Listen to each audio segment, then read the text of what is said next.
Tory MPs are calling for the Prime Minister to abandon the planned rise in national insurance as concerns grow over the cost of living crisis, with pressure building on Boris Johnson to tackle the financial strain on households. Joining us now, Transport Secretary Grant Shapps. Very good morning to you. Vodka in the mug? You might need it. I wish, yeah. It's being caused, we're all laughing right now, but this is a very serious year, 2022. It's the year of the squeeze, it's being called. Inflation rising. The price cap on energy bills could reach almost £2,000 in April, and that rise in energy prices will affect all goods, production and transport. That's going to mean prices rising across the board for everybody, but particularly struggling households. What on earth is the government going to do to help?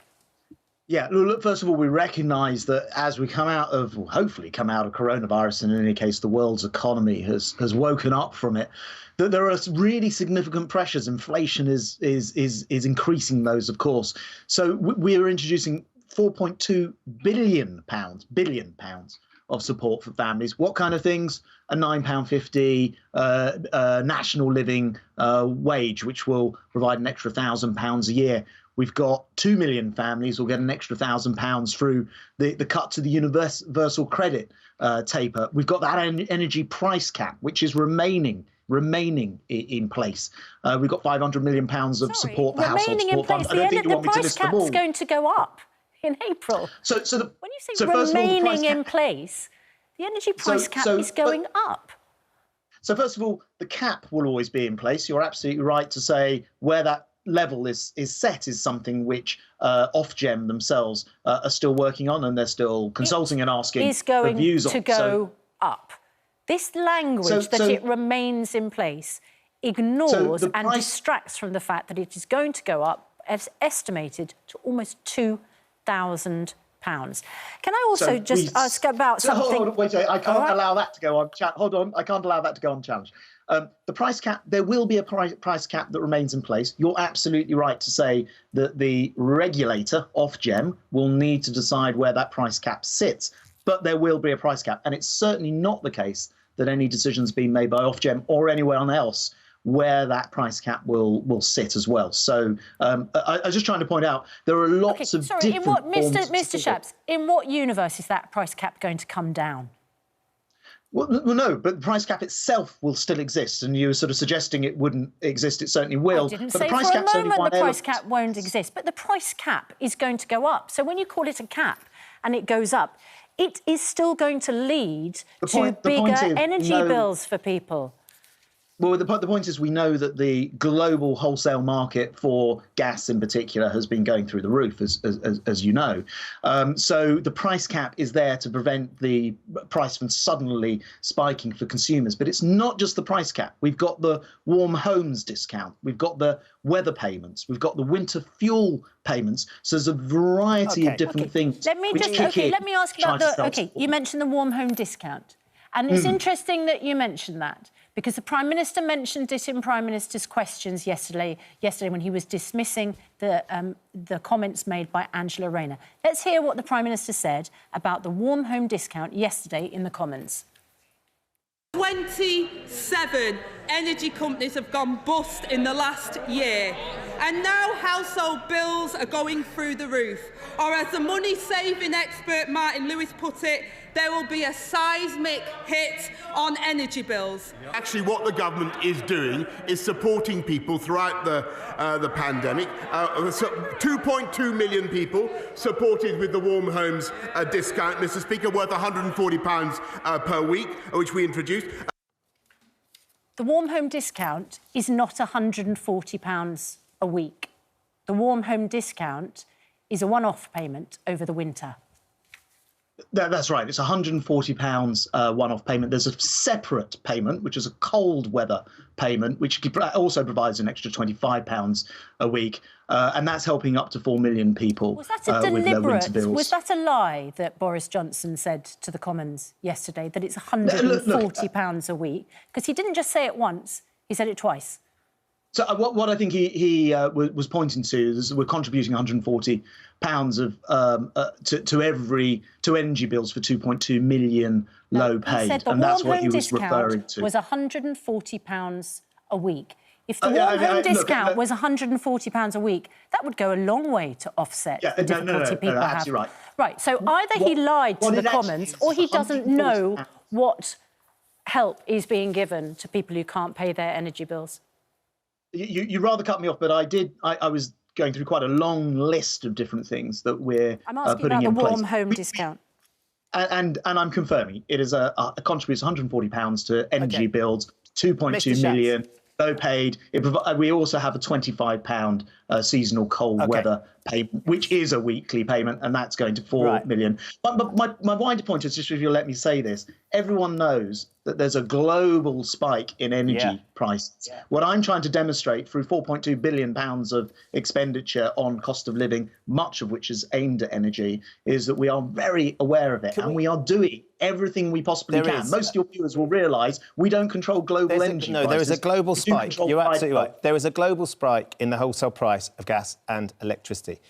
But let's just talk about... I just want to put this into context. That warm home discount of £140 a year, we've established it is just a year, as opposed to what the Prime Minister said, which is a week. That's been the same amount, £140, for a decade now. It hasn't gone up, even though there's been this global spike. The warm home discount has not gone up. We understand it may be going up soon, but it's been the same for 10 years. The current energy price cap, as Susanna was alluding to, went up by 12% in October, which added £139 to the average bill. That warm home discount has already been absorbed by the spike when it went up. And then you're talking about the cap going up again in April. The prediction is it's going to add another £600 to the average household bill. So these things that you're putting into place, they're not touching the sides for the families that desperately need them. They are going to be choosing between heating and eating. Well, that's absolutely not what we want to see happen. I pointed out this is, of course, a global issue, Russian gas prices and all the rest of it, although actually we don't buy much Russian gas, but it does have an impact on the global price. The warm home discount has been the same for 10 years. But what I was going to say is the warm homes discount is one part of this. We've also got cold weather payments. We've also got winter fuel payments. So that is actually only one element of it. And I hear what you're saying about future increases. I don't know, so I don't imagine you will either, what the regulator will say in terms of future rises. I do know that we are, if you add it all together, £4.2 billion of help for cost of living issues. A lot of that is going towards energy. And we face, as I say, we face a global market in which the energy prices are very high. This government is going out of its way to try to support families. £500 million, the Household Support Fund, for example, amongst many other measures. Undoubtedly, the government are trying to put these things in place. But as we've just pointed out, it's unfortunately not touching the sides. And come April, when that price cap goes out, families around the UK, some of our viewers watching this morning, are going to be in a desperate situation and won't know what to do.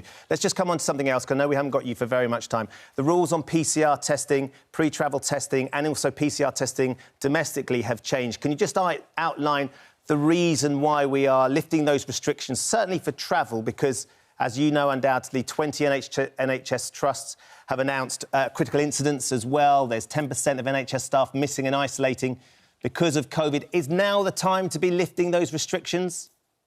Yeah, it was only ever going to be temporary, remember. We put these restrictions in place when Omicron was somewhere else and not endemic here in the UK. So they'd outlived their usefulness, if you like. And that's why we no longer need to test people to see whether they've got Omicron. We've got it here already. In the meantime, though, it gave us the opportunity to get 13 million people with the booster jabs in their arms, and that gave us a very important window to get ahead of things. But we want to ultimately move towards a test-free travel world. That should be our ultimate destination. We're not there yet, but we're now requiring tests. It's one of the reasons that there's a real shortage of PCR tests and actually lab capacity for PCR testing. Not with regard to this, because remember the PCR testing for people returning from abroad was from private capacity. You had to buy that separately. It wasn't from the NHS. So not specifically with regard to this. By the way, on Tuesday this week, I was just looking at the figures, over 2 million tests were carried out, which is absolutely extraordinary. No country, no major country is doing anything near these kind of numbers. So we have massive test capacity, but we don't believe in testing just for the sake of it. And we want people to be able to travel, either for holidays like the one that you just had in the segment before, or to see family or to do business. We believe that people do need to travel, and there's no reason to keep these Omicron testing restrictions in place when Omicron is already here. So that's the reason why we've been able to withdraw it now. OK, we're out of time, but Grant Shapps, thanks for your joining us this morning. Our pleasure as always. Thank you.